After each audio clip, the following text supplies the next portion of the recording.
Wir freuen uns jetzt auf das zweite Impulsreferat, das den ökumenischen Impuls jetzt darstellen wird. Und dieses Referat wird uns gehalten von Reverend Dr.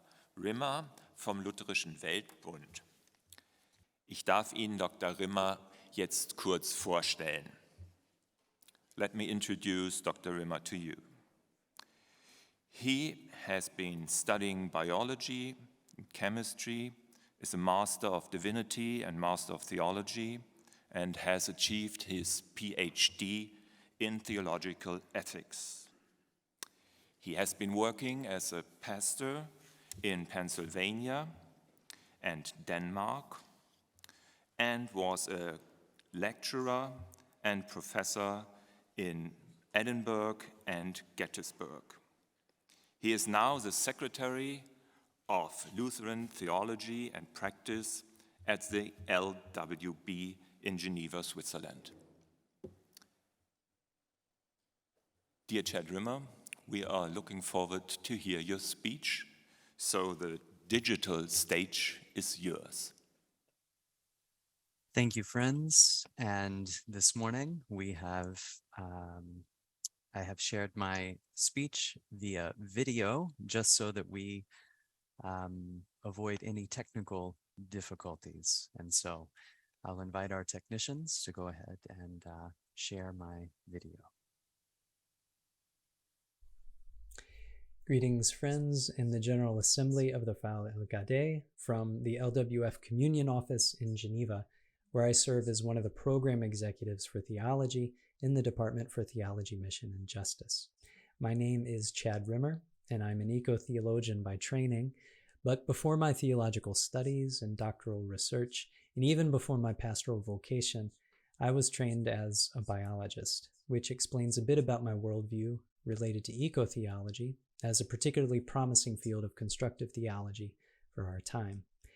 This explains my relationship to the LWF's programmatic engagement in eco-theology and climate justice, and is the reason for the invitation to share some insights with you today into eco-theology from an international and ecumenical perspective. Among the guiding questions, I was asked to share what the LWF is doing in this field, what are the different or conflicting approaches around the communion, and how is the German debate perceived abroad. So I begin with a brief historical survey, for which I commend the work of our Finnish colleague, Panu Pikkala, who has compiled several works surveying early eco-theology. This is important because many may think that eco-theology is a response to the modern environmental movement, which maps roughly onto the 1960s. However, Pikkala reminds us that theological reflection on the more-than-human creation was well underway by the 19th century. For example, in Finland, Zacharias Topelius was a Finnish Lutheran pastor, an educator who founded the first environmental organization in Finland already in 1870. Maja Föreningen, the Spring Society, was aimed at the environmental education of children through the care of birds. And in addition to the conservation of bird species, Topelius saw the moral value of promoting ethical practices of care toward the neighbor. Now, leaving aside a host of theologians who were engaged in natural theology, which I suggest should be distinguished from the field of eco-theology, several contemporary Lutheran theologians developed theological reflection around the doctrine of creation in ways that have more or less flowed into the various streams of eco-theological reflection that we see today. For example, Paul Tillich stressed that material phenomena have intrinsic value. He argued for the redemption of all creation and emphasized the interconnectedness of humans and the rest of nature in his systematic theology. Tillich influenced Lutheran theologian Joseph Sittler, who catalyzed an era of ecumenical eco-theological reflection by his keynote address, Called to Unity, at the 1961 New Delhi Assembly of the World Council of Churches. Ecumenical eco-theological dialogue and action came to fruition in the 1980s in the WCC's Justice, Peace, and Integrity of Creation process. The Lutheran World Federation made its first environmental statement in its Dar es Salaam Assembly in 1977, and we continue to sharpen our eco-theological statements at assemblies in Budapest in 1984 and in Curitiba in 1991, which marked a decisive turning point in the discourse from a focus on the status and care of creation to the ethics of environmental justice and eventually climate justice. The LWF continues to shape its eco-theological discourse in recent council statements and assembly resolutions on climate change and the commodification of creation. The Institute for Ecumenical Research in Strasbourg conducted a consultation process in the theology of creation during the 1980s, and throughout the 90s and the 2000s, LWF member churches and individual theologians sharpened eco-theological reflection in its creation-oriented theological hermeneutics.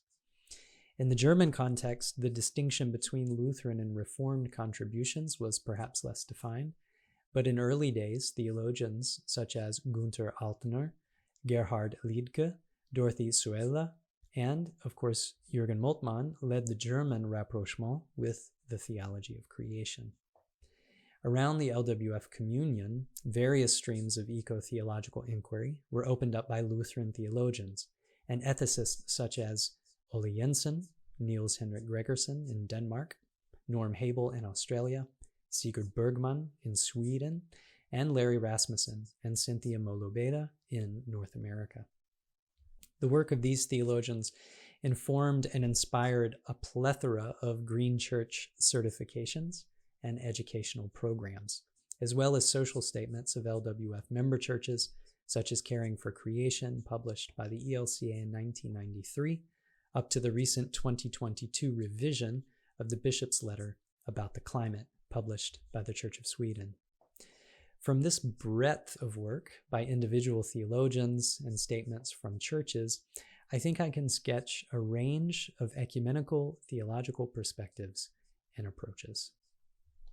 First, a majority of church statements are based on a stewardship model of creation care. Now, increasingly, stewardship is seen as a problematic conceptualization for our relationship to more than human parts of creation, because it does not sufficiently interrogate the domination model of human vocation. Stewardship has managerial overtones, which do not account for the agency of the earth itself and all creatures. Stewardship in biblical terms is normally a metaphor for faithfully managing the usage and economic valuation of relationships. So today we hear the ecumenical call for an ecological metanoia towards a more biocentric view of our human vocation as narrated in Genesis, and our relationship to more than human creatures and the earth, which have their own intrinsic worth vis-a-vis the Creator, which is even preserved in the Noahic covenant. Next, this points to deep ecology, or dark green religion, as described by Braun Taylor, which begins with this intrinsic worth of all parts of creation. Each creature participates in the dunamis, the power that creates life and continues the harmony and integrity of the ecological habitats which preserve and sustain that life. It's true that deep ecology resonates with many non-theocentric philosophers, such as Arne Næss, James Lovelock, and J. Baird Callicott. But this is not necessarily the case, and I think that deep ecological perspective points us to a more deeply grounded Trinitarian notion of relationality, creativity, emergence, and cosmic eschatology. Next, this brings us to the concept of integral ecology. This is an approach promoted by the Roman Catholic Dicastery for promoting integral human development and is a cornerstone of Pope Francis's Laudato Si. Integral ecology begins with the connection between human ecology and the natural world as a holistic approach to considering the impact that political, social, cultural, and economic systems have on ecological stability and environmental health, and vice versa. In ecumenical circles, we often hear this holistic approach referred to in terms of koinonia, or oikos theology, which is the ground for Orthodox theology championed by Patriarch Bartholomew, and includes economic critiques of greed and growth by Orthodox as well as Lutheran theologians, including Martin Kopp in France. Growing ranks of theologians, such as Elizabeth Johnson and Mary Evelyn Tucker, espouse evolutionary approaches to the interdisciplinary dialogue between theology and the natural sciences. A dialogue and a critical dialectic between evolutionary biology and the notion of creatio continua offers really creative theological reflection on eschatology and the work of the Holy Spirit, pneumatology. But many theologians who resonate with this evolutionary focus prefer a Christological approach that better incorporates suffering, the reality of sin, and the cosmic redemption of all creation, or soteriology.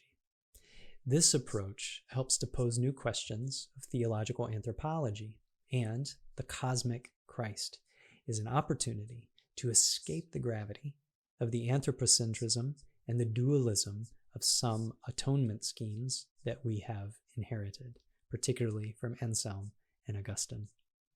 Exemplars of this approach are Catholics Celia Dean Drummond and Dennis Edwards, as well as Danish Lutheran Niels Henrik Gregersen, who pioneered deep incarnation. So, deep incarnational approaches lead us to the next field of creation spirituality. Theologians Thomas Berry, Paul Santmeyer, Matthew Fox, and Norm Habel have all demonstrated the resonance between our Abrahamic theological, wisdom, and spiritual traditions, including transcendence and our sacramental theology, and the perennial wisdom of traditions of other faiths and cultures. And Lutherans like Lisa Dayhill have helped explore the liturgical aspects of our tradition that can help us to rewild our liturgies and see the connections between our liturgies and the land. And spirituality, as an eco-theological approach, offers a point of engagement with many creative and critical intercultural, interfaith, and constructive theologies.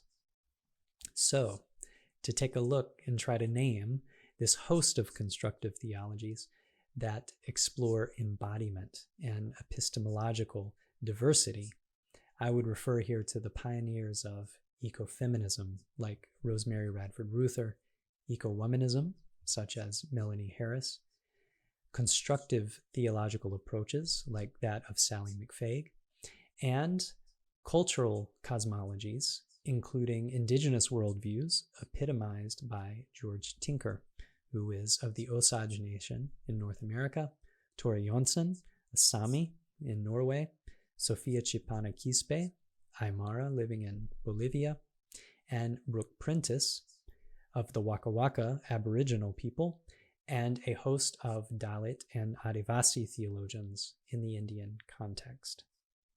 Now, many of these eco-theologians are also engaged in theological reflection in another realm of environmental justice and climate justice. The early environmental justice movement was led by ethicists such as Aldo Leopold, Rachel Carson, and Holmes Rolston.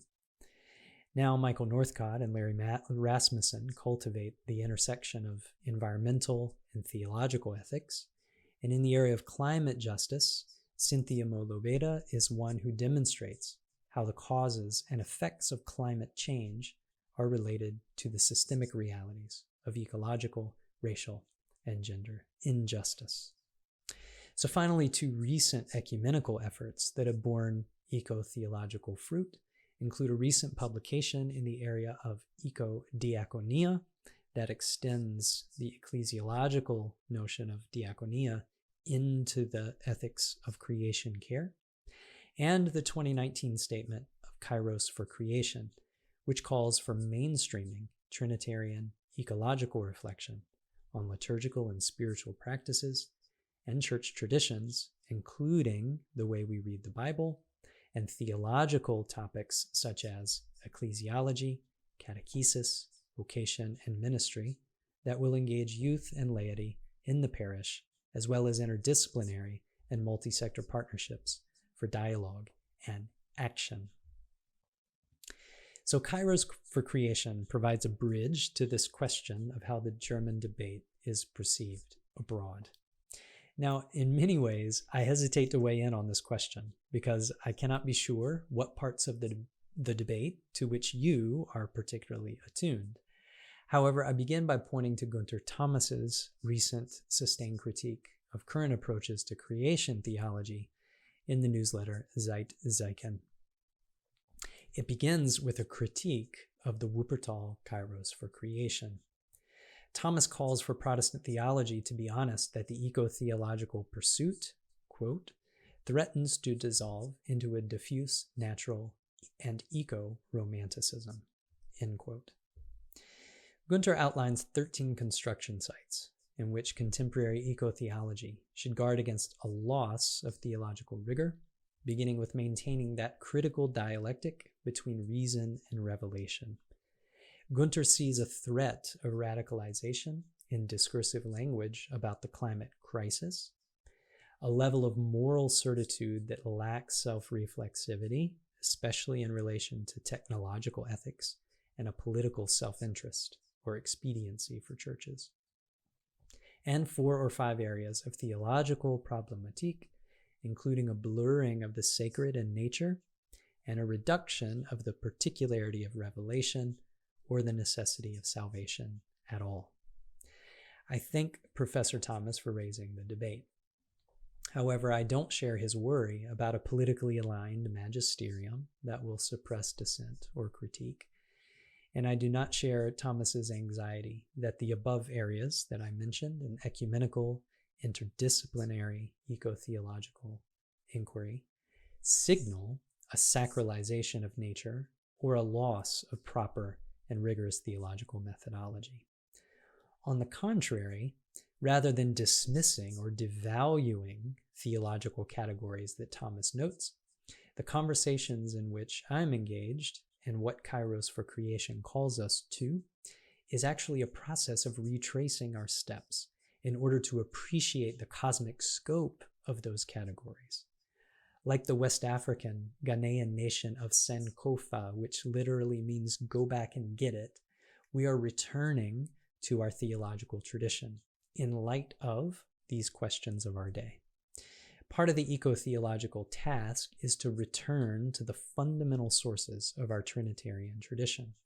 And for Lutherans, this includes word and sacraments, the gift and promise of the gospel, and theological commitments such as theology of the cross, under the sign of the opposite, the real presence of Christ, finitum capax infiniti, and the ontological aspects of the doctrine of justification.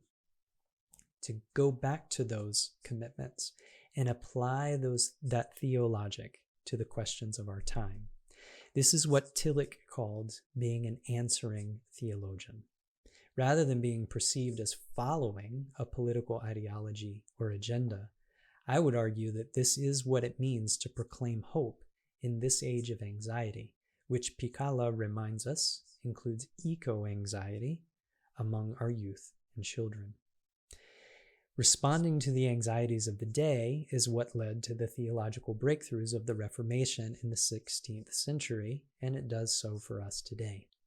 When we reread our tradition with this curiosity, we find ample evidence of Luther's own ontology and aesthetics that were continuous with the spiritual theology of his day with respect to immanence of God, and yet were culturally constructed, as is all theological language. So I'm confident that bringing the theological commitments of our Trinitarian confession into intercultural and interdisciplinary dialogue with the natural sciences and aesthetics will deepen our theological anthropology and ground our appreciation for the profound ecological significance of the incarnation and resurrection of Christ and the cosmic reach of this ministry of reconciliation that's given to the church in every time and space. Now, as a final caveat, I want to defend the romanticist and the aesthetics against the charge of theological naivete.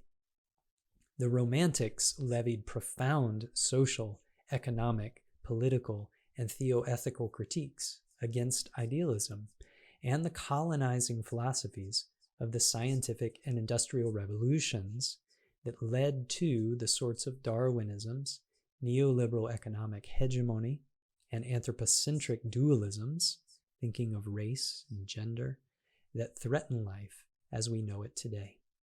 So theirs was an attempt to regain balance about what constitutes the real and the good. And the outcome is not a turn away from theocentrism or revelation. It's simply a balance of the mysterium tremendum and fascinans. And I want to affirm that we can be confident that interdisciplinary eco-theologians are using the theological tools and the grammar of our Lutheran tradition to sustain a sharp critique of that which has come before and that which we're experiencing today. So I can say more about any of those particulars of this debate, but I want to make sure to end with a great appreciation for the way the German churches, and particularly our youth who share this ecologically informed vision of the promise that we proclaim, the Green Rooster programs, the statements of the EKD, as well as binding initiatives and educational programs that we see even within the churches of the LWB. And I'll end with a programmatic list of the ways that the LWF embodies this hope through our projects and programs today. Today, the LWF grounds our climate justice efforts in our eco-theological commitments and eco-spiritual practice. Our leadership in the ecumenical season of creation is one practical example of theological and spiritual ecumenism, as well as theologically rooted action in this field.